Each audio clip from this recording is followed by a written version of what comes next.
For over 1,000 years prior to industrial agriculture, local residents had a close community-serving relationship with the land of the Winooski River Intervale.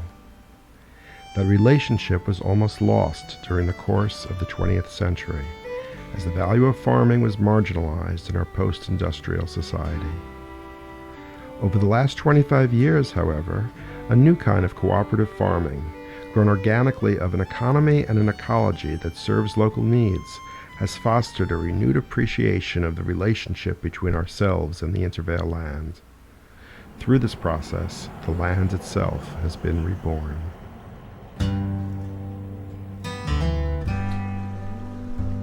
It's 12,000 years of people walking and moving and connecting along this rivershed.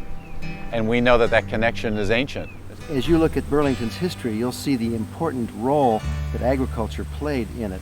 And a lot of what we do is get people interested in the alternative to food coming from, Nebraska or California or Mexico or Argentina. You can produce a lot of that same food.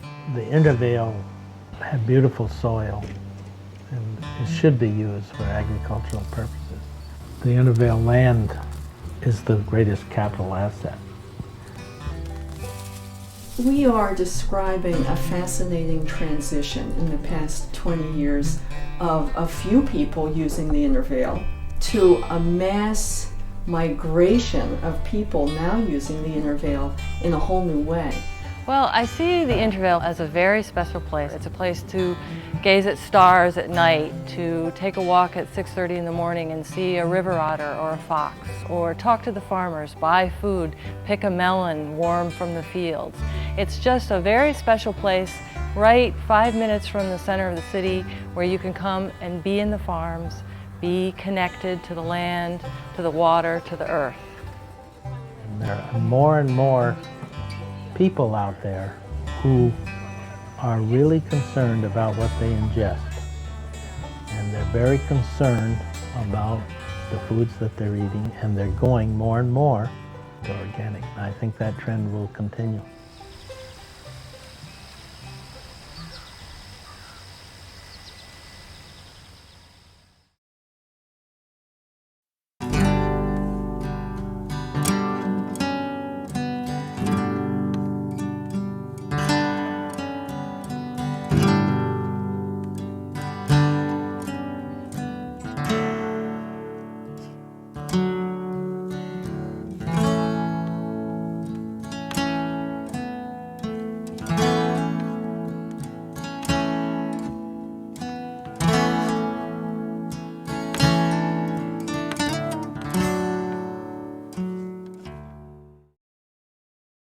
There's always been a goal to provide 10% of Burlington's food needs locally from the Intervale. This is a huge natural resource, and it is totally integrated into the city. I mean, if you look at a big map, you'll see, the Intervale is this natural reserve surrounded by a very intensely built up Burlington, and it's kind of hard to get into it. Down here in this little corner, this little cul-de-sac, is Intervale Road that comes in.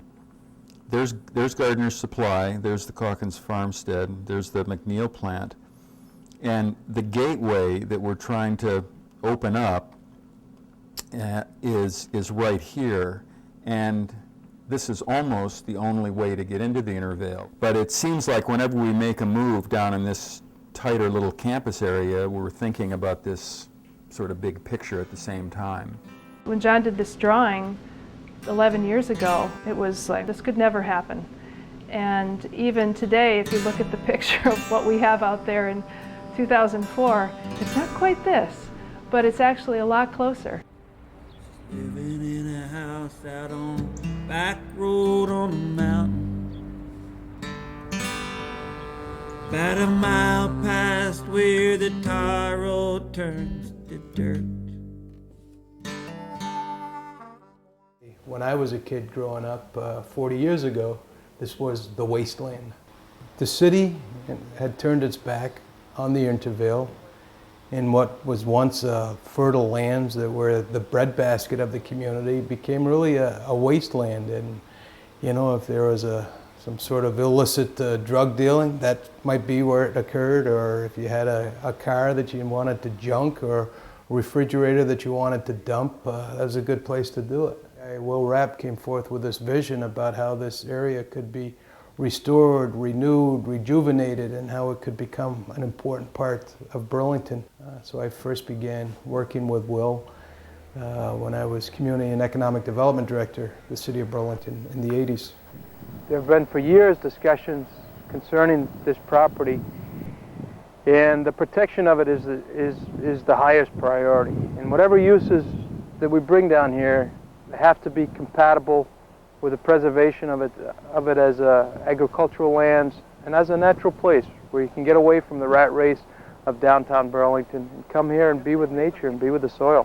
What we're looking to do is to also provide employment opportunities for people in agriculture where they can make a good living. And what's so exciting about the Intervale is because it's primarily owned by the city, by public lands, and because there's no development pressure, you don't have the influence or the impact of escalating property values, you could imagine a situation where 10 or 20 or 30 farmers could be making good livings down here, using new technology, using waste heat from the McNeil plant, using the compost that gets produced from the city's waste products. That's exciting as well. I don't have quite the comb over I had back then, but I haven't changed much, and Will hasn't. His hair is a little grayer, but certainly the Intervale's changed over those 14 years, and it's remarkable when you can crystallize a vision for a place and when you can bring people together and agree to actions that are necessary to move towards that vision. Things can happen, but everything we're talking about 14 years ago, it's happening here. The idea of having this location in Burlington, which was an underutilized resource, come back into a flowering of its original purpose but expanded into sort of the new approaches to agriculture has only happened because this community has said yes to it. I mean, what is somewhat unique in Burlington is that you have an activist government that's engaged with businesses large and small, with nonprofit organizations, and engaged citizens. None of this would work without the support of the community, those that subscribe to the CSA and come down here weekly, and they discover what a remarkable place this is. But also the integration of other uses with the agricultural uses. This is a wonderful recreation setting. Increasingly we're seeing people recreating down here, coming down to fish in the Winooski River, to kayak, but bicycling is becoming a big part of the Intervale, and the extension and expansion of the city's bike paths really is important. And I myself oftentimes get down here on my bicycle when I want to get away from it all.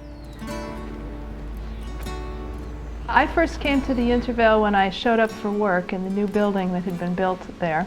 I had never been in the Intervale. I live in Richmond, and not a place most people would ever go. And I think there were probably 30, 40 people at that point. It was really the metal building and an old slaughterhouse, Rena's farm with cows still there, and a very rural experience, I guess I'd say. And Will was becoming more and more interested in what kind of land resource we really had here, and beginning to imagine, hey, we could really do something here. When I first came to Gardener Supply, we had a lot of brainstorming sessions. Yes, Gardener Supply was a mail order firm, but Will Rapp had the vision that we need to walk our talk, and we need to put some of those profits toward the restoration of the Intervale. And so we started up cleaning the Intervale so that it could be welcome for farmers. We took out, I don't know, over 100 tires, took out a junkyard, and that land is now productive. I mean, that land where the junkyard was is now raspberries and strawberries. Mostly it was employees who Will got excited about getting involved in the Intervale. It started with about 20 Gardener Supply employees who came up with this idea of a CSA, Community Supported Agriculture. We pay the farmer and his assistants.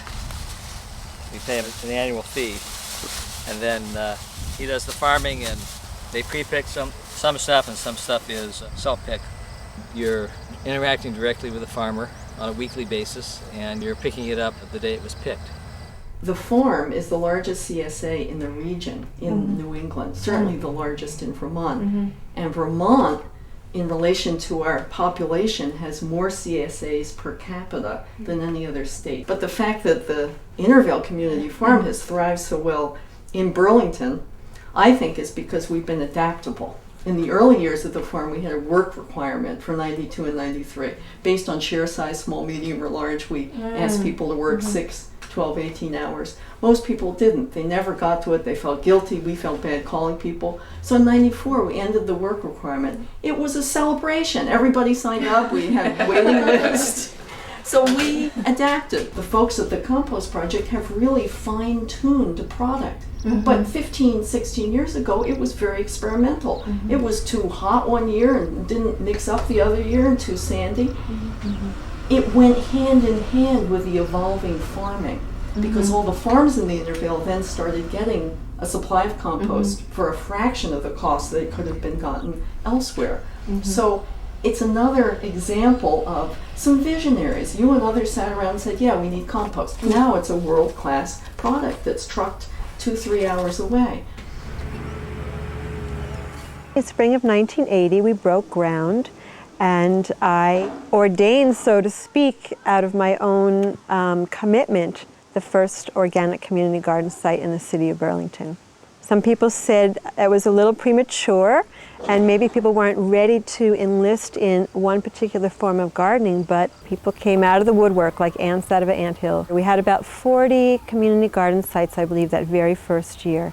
I came down about 15 years ago. I was living in Burlington, in the Burlington area. I went down there and I saw the soil, that bottomland, that rich alluvial soil, and I said, this is where I want to garden. I think what draws me there are the people. There are a lot of refugees. We've had people from Bosnia there. We've had people from the Ukraine, from Vietnam, from Nicaragua. And now we have a lot of people from Africa. And we have 165 plots. It's about 3 to 4 acres of vegetables. I felt strong spirit when I moved here and came down here to do the work. Bringing the Three Sisters Garden really solidified that connection for me, and the spirits are here, and the spirits are very happy. The sister corn has her other sisters, the beans and the squash. The beans are legumes, and they fix nitrogen, and they help to feed the corn sister. And the squash is also a protective layer. She's almost like the lookout. So they have this fabulous symbiotic relationship in the garden. The natural relationship between the three sisters, is early companion planting. We have half a plot. This is the corn that we got from our first haul, and we've given some away, probably another half a dozen ears or so. We've never had success with corn before, but you can see how well it's doing now. We planted things here that we knew would grow on their own fairly well. We've weeded a few times, honestly, and just let the productive capabilities of the land take care of the rest, and we come back and reap the rewards. Yummy. You're drawn to an area that's vibrant, evolving, there's something going on. Well, I think all of the farms now are thinking of ways that more people can be involved. We're taking a path at Full Moon Farm toward the Pick Your Own Strawberries. Each farmer leases as much land as they need. They promise to farm organically. A lot of them have community-supported agriculture, CSA shares, which is a process by which you can buy actually your produce in one lump sum at the beginning of the season. Then you come and pick up produce each week, or it can be delivered to your home or office. So it's a great thing for the farmer because they get paid in advance of the season when they need cash up front to set up their business. And it's a wonderful thing for people to be able to access fresh produce every week. May have been picked the very same day.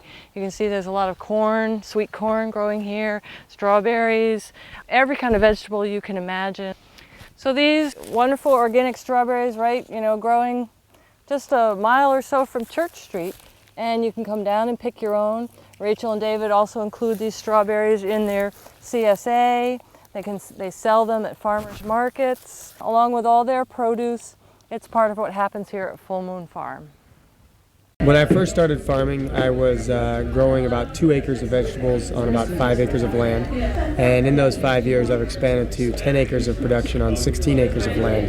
And I rotate which acreage is producing food, and about a third of my acreage is producing cover crops or green manure where we plant a crop to grow to then turn back into the soil to be nutrients for future year crops.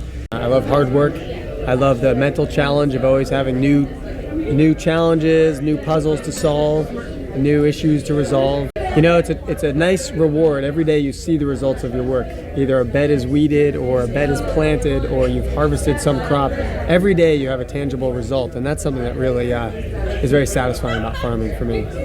A lot of the focus here now has really been on integrating in an urban setting the revitalization of agriculture. It's kind of odd that in such an agricultural state, it's within the city limits, that you have perhaps the most profound incubator of human talent in agriculture in the state. The Intervale defines agriculture more broadly than just growing crops and selling them, but it's also about the nutrient cycles, it's about the energy cycles, it's about the role of the community in agriculture. This is a place where we're looking at, as I say, those cycles and sort of agriculture as an ecosystem, not just as a production cycle. There is a mentorship and peer support process here that you don't see concentrated out there elsewhere. In many ways, in the rural setting, you are separate from other farmers. And what we have here is sort of a conscious and unconscious process of learning from each other. So there's farmers who've been here 15 years and farmers who got here this year. And the new farmers are learning from the 15-year experienced farmers. It's not just about the things we produce. It's the farmers who are here who can help the next generation of farmers become more effective more quickly. I think the whole idea of the place is that it's a good place for people to come and learn how to farm. And so you get yourself set up here, and then you can be a little more confident when you go out and put down the $750,000 you need to have to buy land in the state. There is a really strong community that exists. It's nice for a new farmer, and that you just have resources around you that you can tap into, be it help from the foundation or help from other farmers. I think that's truly where the resource exists, is just the wealth of knowledge that is here. I feel a lot more connected to the farmers now than I ever have. We're really working cooperatively to figure out how we can share our resources, and we have meetings regularly to really work together and make sure people have markets and that kind of thing. When I started here 12 years ago, it was like pulling teeth for us to find 100 members. Now we have almost 450, we have a waiting list and more interest every year. We're just on the verge of where it's going. We could have all of this in vegetables in another 20 years. It's going to take time for that to develop, and it's going to take work on everybody's part, all the growers, especially if we want to do what we've been doing, which is to direct market all that. And I think that has huge advantages from a community perspective, because the consumers know the growers and the growers know the consumers, and we all like that. And it also has huge advantages from the economic perspective, because the money stays local, the farmers get a bigger portion of the pie. It's going to take some time, but if I think about what was here 12 years ago and what's here now, and what the marketing was like then and what it's like now, we've come a long ways. Unfortunately, a lot of the times it's high and middle income people that can have access to organic, healthy food.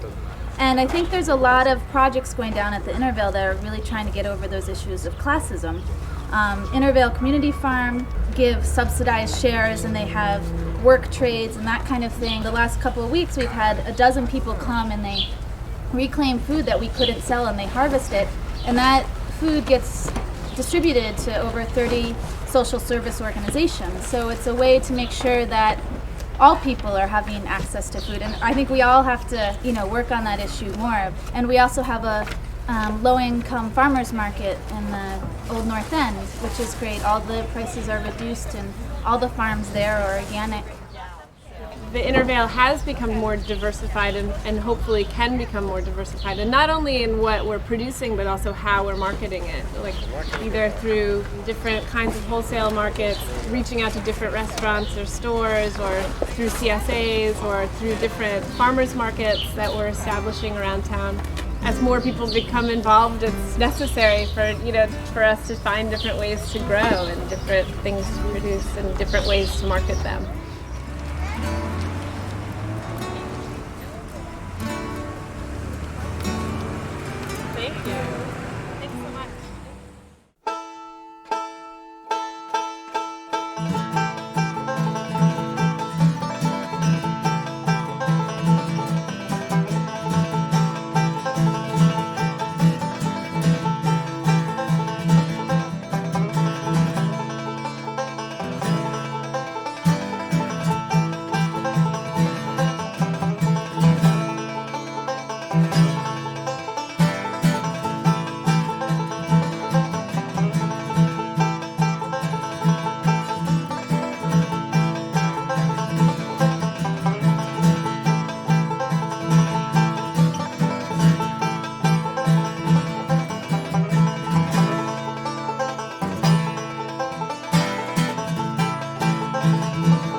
We have 5 acres, CSA, Community Supported Agriculture. We're growing food for senior meal sites. We're growing food for the food bank. We have a Gardens for Learning program that works with children in the summer months. Kids are so hungry for meaning. Because they've grown up in such a technological age like never before, they get bored easy. They need opportunities to be children. They need opportunities to explore, to discover.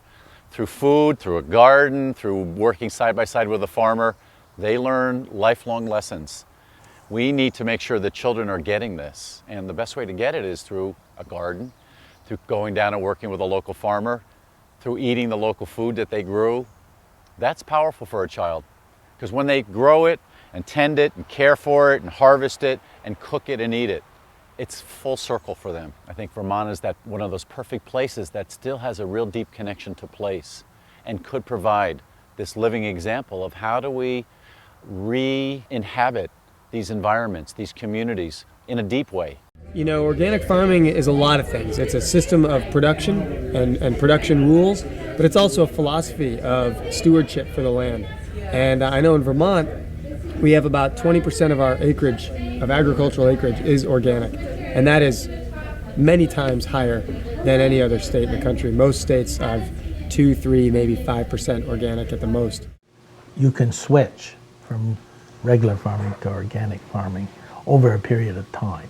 If you have a community type approach that would help subsidize getting this started, I believe it's very doable and would sustain itself over the longer period because of the higher revenues generated from organic farming. We're talking about the last dairy in Burlington, which shut down 10 years ago at Rena's place, becoming the first dairy of Burlington again. So we will be back in the dairy business producing value-added cheese and butter and those kinds of things in a facility that is part of the community again. So this sense of interaction with the local economy, with the local market, is the power that has been unlocked here.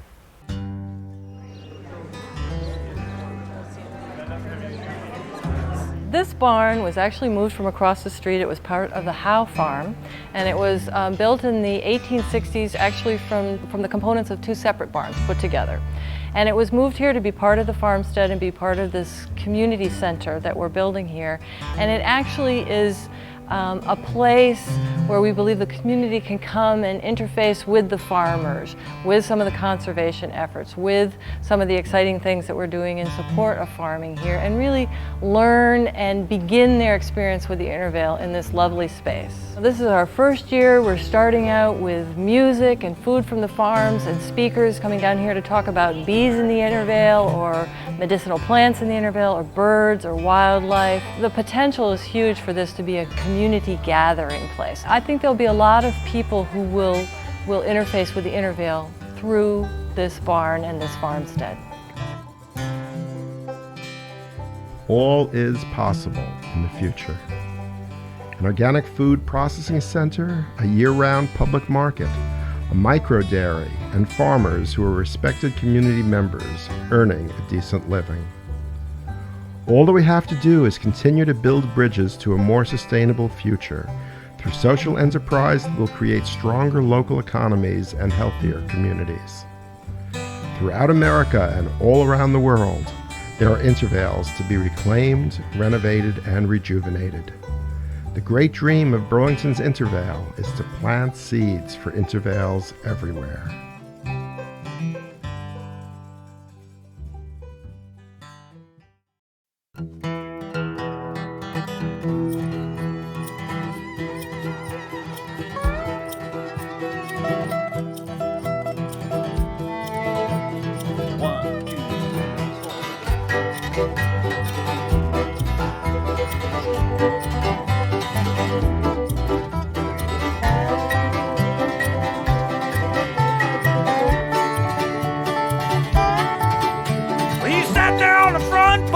Twinkle in his eye, just watching all the crazy world going by.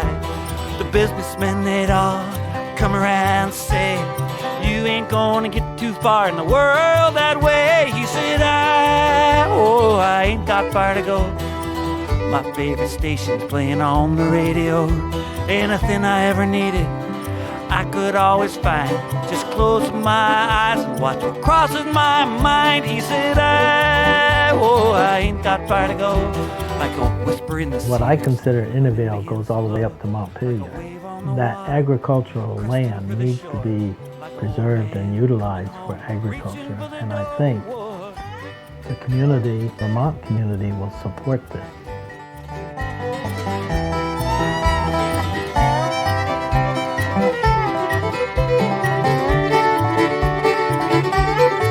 But he always lent a hand. Anybody needed any help at all. He worked hay fields in the summertime, harvest in the fall.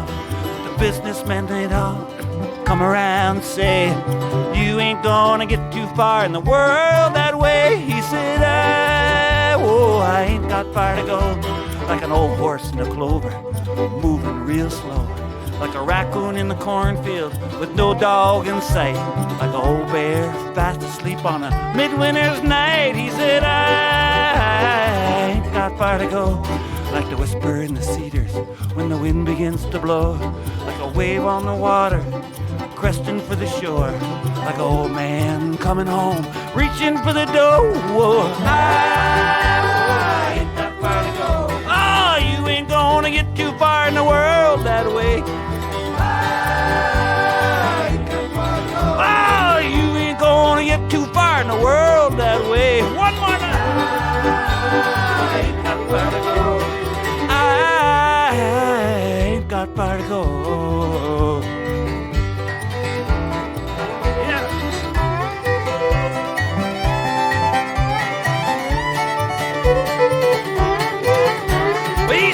On the front porch with a twinkle in his eye, just watching all the crazy world going by.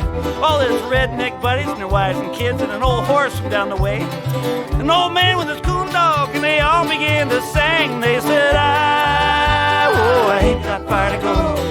I ain't got far to go.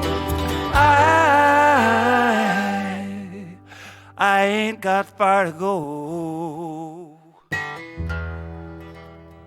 Well, I love corn. A lot of organic growers hate to grow corn, but I love sweet corn, eating it.